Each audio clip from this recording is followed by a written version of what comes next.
Y se terminó. Finalmente se terminó. Luego de 131 capítulos y prácticamente 3 años de nuestras vidas, Dragon Ball Super finalizó. Por lo menos por ahora. Onda, hay una película en camino y Dragon Ball se volvió básicamente la mayor fuente de ingresos internacionales de Bandai y Toei. Así que más que seguro que vuelve. Dicho esto, ¿qué nos dejó Uchu Survival Gen? Conocida coloquialmente como la saga del torneo de poder. Hablemos de esto un buen rato y veamos qué podemos aprender de los logros y falencias de esta última entrega de Dragon Ball Super. Esto va a ser mega rápido porque creo que no es el lugar ni el momento para hablarlo. Onda, ya de por sí este video va a durar así como una vida. Y además hay mucha gente más calificada que yo para analizarlo. Sí, la animación mejoró. La mayoría del tiempo se siente como una serie estándar de ahora. E incluso por momentos se ve y mueve mucho mejor que una. Ya no se ve como un infierno. Sí, arreglaron la paleta de colores, apagándola con un filtro que incluso llega hasta a emular parcialmente la animación predigital. Lo malo es que muchas veces el contraste hace que se pierdan detalles de la animación. Sí, reciclan a 2 manos animación, pero considero que en general lo hacen bastante bien, ya que suelen remodelar muchas de las secuencias a tal punto que puede ser el mismo storyboard pero con otros personajes totalmente diferentes, y suelen usar fragmentos cortos, por lo que no se tiende a sentir la reutilización de assets previos. Onda, hay algunos episodios donde solo hay 5 minutos de animación nueva y el resto es reciclado, pero casi no se nota. Igual considero en mi humilde y poca educada opinión que se cometieron 2 errores medianamente importantes respecto a esta técnica de reciclaje. Reciclar animación directa de los openings fue una mala idea. Son las secuencias con las que la audiencia está más familiarizada. Literalmente es la animación que ven todos los episodios, por lo que se nota mucho si se la vuelve a usar en otro contexto. Y B, por momentos, en especial casi al final, se comienza a reciclar secuencias largas separadas por cortos periodos de tiempo. Por ejemplo, estas son técnicamente diferentes escenas dentro del mismo episodio. Onda, no Toei, no. Listo, ahora lo nuestro. Sobre la historia en sí misma creo que tenemos varias cosas de qué hablar, ya que considero que el torneo de poder tiene elementos muy fuertes y bien logrados. Pero, como toda saga de Super, posee un número importante de falencias. Algunas menores y otras bastante fundamentales y perjudiciales para la obra. La premisa de esta saga es interesante, porque por un lado creó el primer Battle Royale de la historia de Dragon Ball. Este de acá no cuenta. Donde las reglas de no poder volar, que la victoria se alcanza en función de cuántos quedan en la arena, y donde se establece que la clave de los combates es la estrategia y no necesariamente el poder bruto, permiten que personajes totalmente olvidados puedan brillar nuevamente y sean legítimamente relevantes en el torneo, además de abrir la posibilidad de que el estilo de combate de Dragon Ball finalmente crezca y sea algo más que esto. Sería una lástima que este escenario se tirara a la basura por una pobre ejecución. Por otro lado está el riesgo de perder. Zeno decidió que va a filtrar algunos universos dejando solo a uno en pie. Es una repremisa porque nuevamente se vuelve a tantear esta idea de moralidades grises que se intentó fallidamente alcanzar en Black. Es casi como si Toriyama o alguien en Toei realmente quisieran hacer crecer narrativamente a Dragon Ball. Algo legítimamente bueno. La moralidad legítima existe, en teoría, porque en este escenario no hay un enemigo real, o por lo menos uno que se pueda destruir. Solo hay gente tratando de hacer todo lo posible para sobrevivir, por lo que esta lucha por la supervivencia puede, potencialmente, permitir ciertos sentimientos conflictivos en los personajes y hasta en la audiencia. Y también está el tema de conocer diseños totalmente nuevos y súper imaginativos. Sí, ¿cierto? ¿No? Ahora, dicho esto, son muy limitadas las circunstancias en donde se explota bien la modalidad de combate estratégico. Al final del día, todo se redujo a golpecitos en un 2 vs 2, 1 vs 1, 2 vs 1, etcétera versus etcétera. Prometieron un combate con una dinámica diferente, pero terminó siendo una serie de combates aislados que casualmente ocurren en la misma arena. Finalmente, para sorpresa de absolutamente nadie, el elemento de esta situación compleja donde uno debe eliminar para sobrevivir es totalmente desperdiciado, ya que 1. Fuera de 2 momentos, uno de Gohan con un random y otro de Bills con Champa, nadie se cuestiona en ninguna instancia todo el asunto de que literalmente están destruyendo universos inocentes para el entretenimiento de estos dos deformes. Minimiza el drama y la complejidad de todo el asunto. Pero Belleta, ¿por qué inspiras algo así de Dragon Ball? porque al establecer esta premisa, ellos plantearon que, en teoría, esta sea una historia de ese estilo. 2. Los rivales en su gran mayoría son bloques genéricos de cartón caracterizados de una forma muy antagónica. Onda, resulta que son malos, deshonestos o lo que sea. Por lo que como audiencia no podemos simpatizar con ellos y por extensión es difícil sentir algo cuando desaparecen y en algunos casos hay hasta personajes que uno terminó pidiendo a gritos que los liquiden. 3. Las Super Dragon Balls. Toda posible tensión, todo posible conflicto o muerte fue anulado totalmente desde el momento en que el premio fueron estas esferas. Nadie, absolutamente nadie esperó otra resolución que no fuera: el que gana pide que todos los universos vuelvan y pretendamos que esto nunca pasó. Así que por eso todo este interesante escenario está desperdiciado. Y para el colmo, en lugar de presentar diseños únicos, tenemos pájaro antropomórfico, mariposa antropomórfica, alien genérico de Ben 10, Bills 3, Cell 2, Baby Wannabe, murciélago antropomórfico, Kamen Rider, Vibrian 2, etcétera, etcétera, etcétera.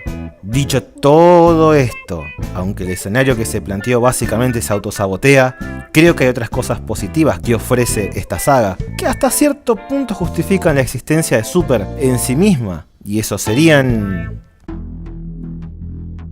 No es ningún secreto que Dragon Ball tiene unos terribles problemas de balance en sus personajes y los vuelve relevantes en periodos muy cortos de tiempo. Es algo que está desde sus inicios. Onda, Yamcha dejó de importar en la segunda saga. Super en su momento solo volvió este problema más extremo, haciendo a todos los personajes irrelevantes, menos a Goku y hasta cierto punto Vegeta. Pero Uchu Survival Gen, por su parte, hace este balance bastante mejor que el resto de la serie, y hasta cierto punto Z. Aunque para ser justos no les da el mismo trato a todos en el equipo, a tal punto que algunos fueron tratados de una forma bastante pobre. Por un lado, durante la etapa de reclutamiento, la serie trató bastante mal a Yamcha, onda hasta de una forma cruel, menospreciándolo mucho más de lo normal y mostrándolo como un terrible perdedor. Para nosotros el personaje es un pete, pero el cast nunca lo había tratado de una forma tan condescendiente y cruel. Dentro del equipo propiamente dicho, Ten Shin Han también tuvo un trato bastante pobre. En lo que fue la fase de reclutamiento, el foco en su propio episodio fue robado por Roshi.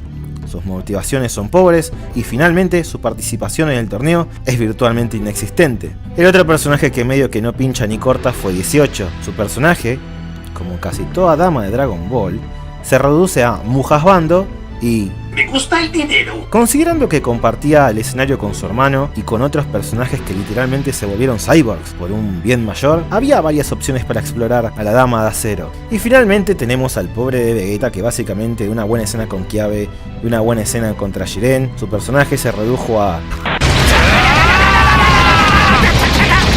Por un lado es entendible, ya que si retomamos todo Super, incluyendo la batalla de los dioses, Vegeta fue posiblemente el personaje que más creció, aunque por el otro lado creo que el príncipe podría haber cubierto un rol muy importante en un momento específico del torneo, volviéndolo una mejor experiencia. Ya vamos a hablar un poco más de eso. Ok, de ahora en adelante es alegría y memes. El resto de los personajes, ya sea en la instancia previa o durante el torneo, tienen momentos para brillar a su manera. De hecho, desde el vamos, la fase previa al Battle Royale es básicamente la parte mejor ejecutada de la historia, aunque no siempre. Onda, en un primer momento hacen el amague con Buu, donde incluso lo agregan al opening para luego sacarlo, generando un simple pero respetable plot twist. La masa rosa básicamente tiene dos momentos que son más que suficientes para su personaje. El primero es en... Esta instancia fue útil para la historia, ya que sirve como previa para establecer cuáles van a ser las reglas del torneo, introduciendo algunos personajes del universo 9 para que sean más fáciles de identificar. E incluso durante un combate se establece una rivalidad sin resolver entre Gohan y Basil, que motiva al hijo del Cocoon a querer volver a ser un guerrero a la altura de todo este asunto. En el caso puntual de Majin Buu, permite recordar a la audiencia la fuerza imparable que es esta masa, y le otorga un buen momento al verlo controlar su ira cuando cree que murió Satán. Además, la razón por la que queda fuera es, por lo menos para los estándares de Buu, bastante noble. Se mató entrenando hasta el cansancio con la ayuda de Mr. Satan para participar en el torneo. Ahora, el resto del equipo. Krillin. el underdog, el peladito que se quedó re atrás, tuvo un excelente reclutamiento, porque por un lado se sintió que ganó su lugar en el equipo y además demostró que Dragon Ball puede ser sobre tácticas. Accidentalmente o no, entre los eventos de Fukatsu, Noef y un filler antes del torneo, le dieron un pequeño arco al personaje centrado en recuperar su confianza, luego enfrentar sus miedos y finalmente tener un enfrentamiento con Goku donde el protagonista demostró su respeto hacia su amigo en el famoso, o no, choque de Kamehamehas. Cerrando el arco, un enano que recuperó su seguridad en sí mismo y superó sus miedos. Su eliminación fue bastante chota, pero creo que Super ya hizo más que suficiente por el mejor amigo del Cocoon.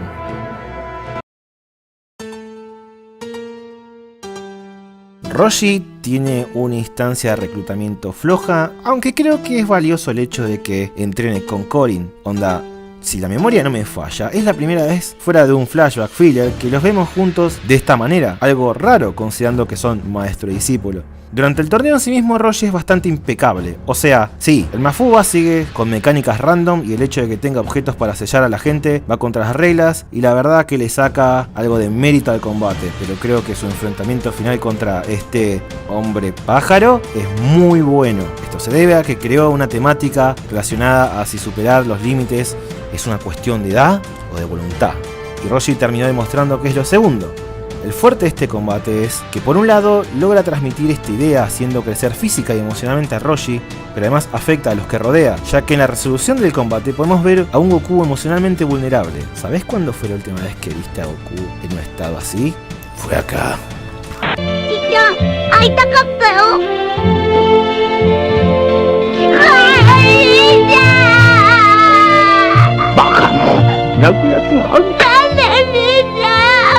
Se podría realizar una crítica en relación a las cuestiones de power level durante esta pelea, pero eso lo vamos a dejar para otro momento.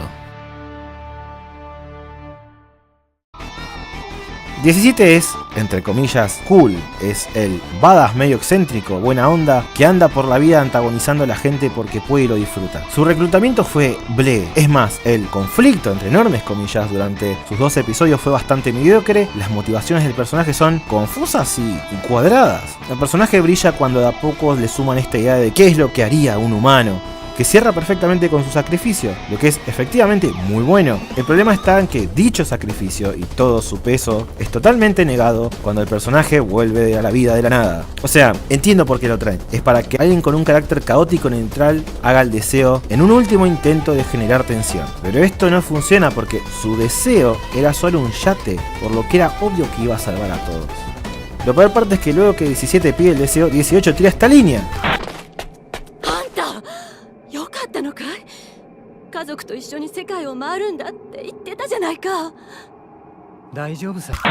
Que es estúpida. Si querían ponerlo en una situación difícil para decidir, le hubieran dado un deseo más complejo, algo que no pueda conseguir con las esferas comunes o pedírselo a Bulma, algo que fuera ahora o nunca, como volverse un humano, algo que Shenlong no puede hacer.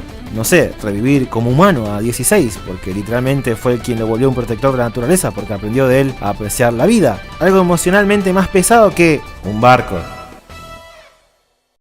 Gohan y Piccolo crecen juntos a lo largo del torneo, algo apropiado considerando el origen de los personajes. Es fantástico verlos tener una dinámica alumno-mentor para recuperar el modo místico del Cocoon Jr. Además, fue algo que no implicó un entrenamiento físico, sino una convicción mental para superar falencias personales, en el caso de Gohan, el ego, que, a mi humilde criterio, es una mejor alternativa al entrenamiento con bailes cósmicos. Verlos enfrentarse a situaciones bastante peculiares en el torneo fue interesante.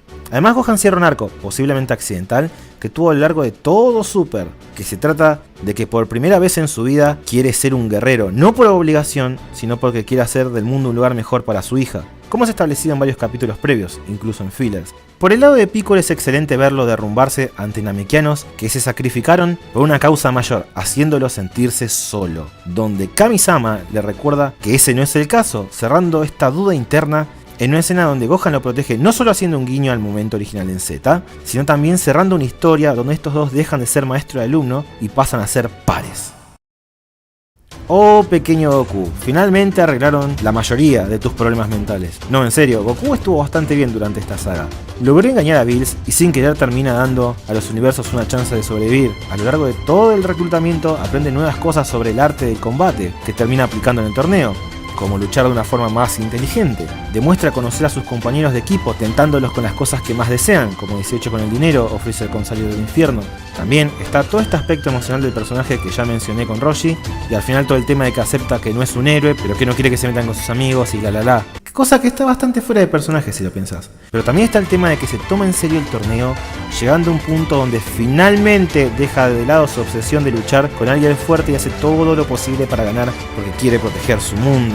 No es ninguna obra de arte o revolución, pero es como debe ser escrito Goku, en lugar de ser un idiota que todos sus errores son forzados para alargar una trama o una pelea, un capítulo más. Ahora hablemos de Freezer. El emperador es brillante en todo momento, su introducción es excelente, ya que al principio hay una suerte de juego con Goku, quien está totalmente confiado que puede controlar a F, pero resulta que este personaje aprendió de sus errores y los superó, volviéndose mucho más fuerte. Además es impecable como en esta escena, solo con lenguaje audiovisual, puedes notar el momento exacto en que Goku se da cuenta que posiblemente la recontra cagó, porque no puede controlar el poder de Golden Freezer. Seguido de eso, F le hace caer la ficha a Goku de que efectivamente, con su victoria, va a estar tomando una infinita cantidad de vidas, y a nosotros como audiencia nos comunica que el emperador está en su propio bando con objetivos personales y que superó justificadamente su miedo a los dioses de la destrucción.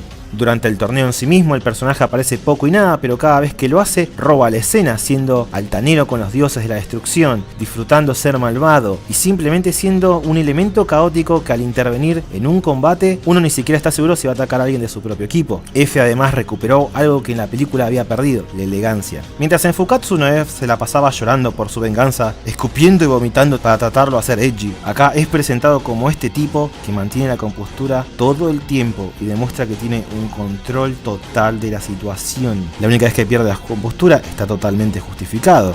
Y para ponerle broche de oro, el personaje crece dejando su ego de lado para derrotar al enemigo final en un excelente combate. Freezer está tan bien escrito en esta saga que retroactivamente justifica la existencia de esa película de mierda.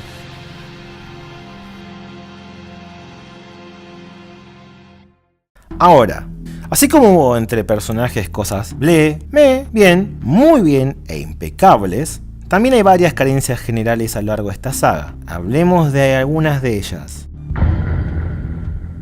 Zeno-sama en esta saga es lo peor por dos cosas, en mi humilde opinión. En primer lugar, se siente como un recurso narrativo que subestima mucho a la audiencia, sin importar la edad. El staff de la serie literalmente usa a estos dos para decirte: este es un momento emocionante, emocionate. Es súper forzado y nunca vi una forma tan descarada de tratar de manipular a una audiencia. En segundo lugar, y más importante, el plot twist final de que resultó que todo este torneo fue un plan de Zeno, donde todos los universos sobrevivían dependiendo de que el ganador no fuera egoísta. Esto no tiene ningún sentido. Onda 1, no va con el personaje Zeno, por lo que sabemos no es capaz de pensar algo así porque no va con su compás moral, y esto queda muy claro durante la escena de apertura de la saga. Ya sabés, la que establece el tono de la historia, donde se ve cómo los dos Zenchan destruyen mundos por aburrimiento como si nada, y al despedazar cientos de ellos por error simplemente no les importa. Queda totalmente establecido y claro esta indiferencia moral frente a destruir vidas y mundos.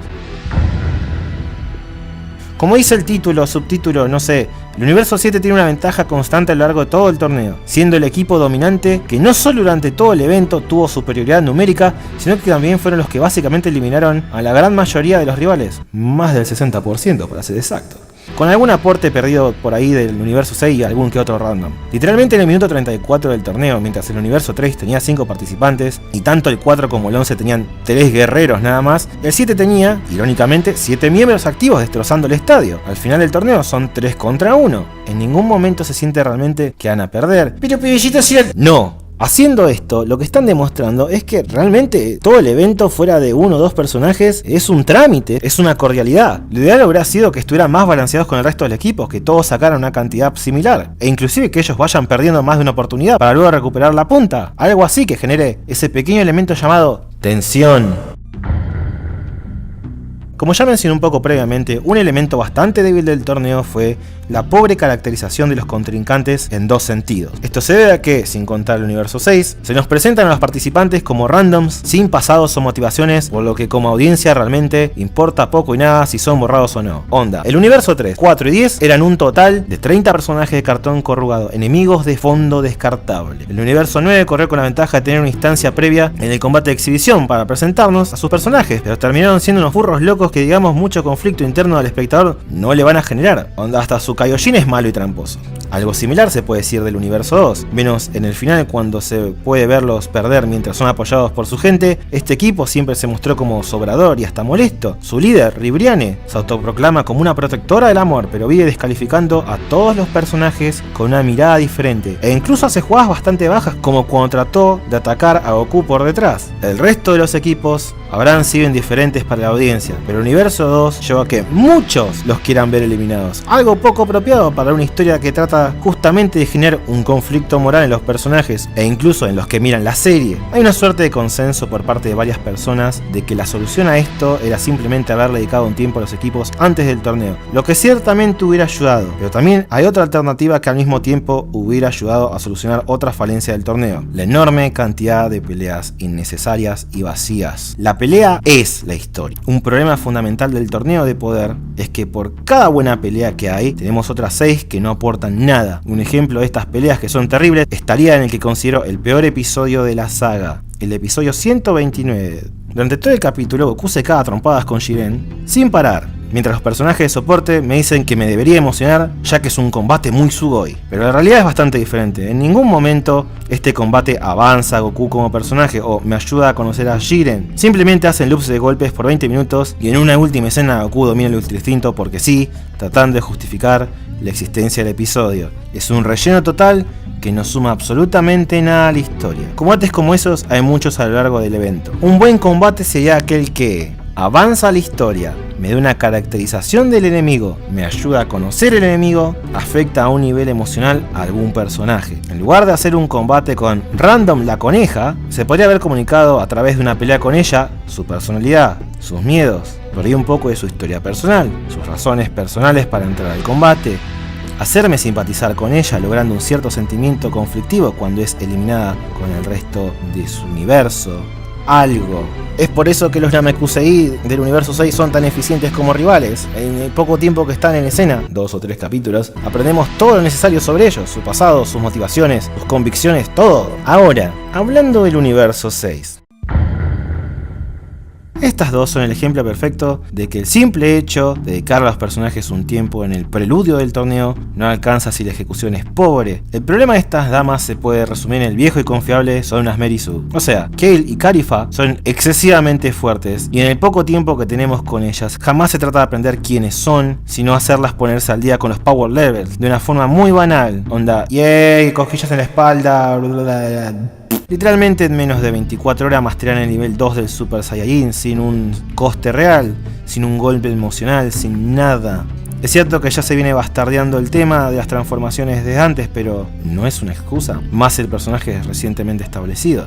Por otro lado, su combate con Goku tiene algunos problemas, dura mucho y si bien se ve muy lindo, Onda tiene algunos de los cortes mejor coreografiados de la serie, como que el combate no va a ningún lado. Estas dos tienen una suerte de arco que podría ser mucho mejor, pero que queda totalmente pausado en el momento en que se fusionan, dejando en su lugar un personaje totalmente plano y sin metáforas de "te voy a derrotar porque soy la mejor XD". La pelea se reduce a hacer 3 capítulos de quién grita más fuerte. A Goku para el colmo lo hacen usar el Ultra Instinto, arruinando el estado. Ya voy a hablar de eso, dame un segundo. Personalmente creo que quien debería haber luchado contra ellas es Vegeta. Por un lado, sería el momento indicado para dejarlo brillar, por varios capítulos, mientras Kakaroto se recupera, permitiendo incluso crear un escenario un poco menos forzado de cómo consiguió su nueva forma mega improvisada. Super Saiyajin Goto, Super Saiyajin, Bru, Shinka, God.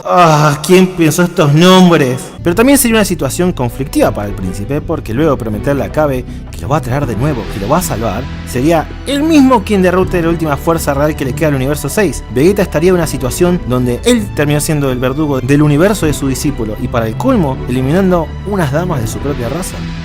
Y por cierto, antes que me olvidé, desperdiciaron a Hit porque nunca pudo tener su revancha propia con Goku y todo ese discurso que hubo hace como 3 sagas atrás de dejar de ser peones de los dioses quedó olvidado en la nada y Hit se volvió básicamente el nuevo Tenshin Han.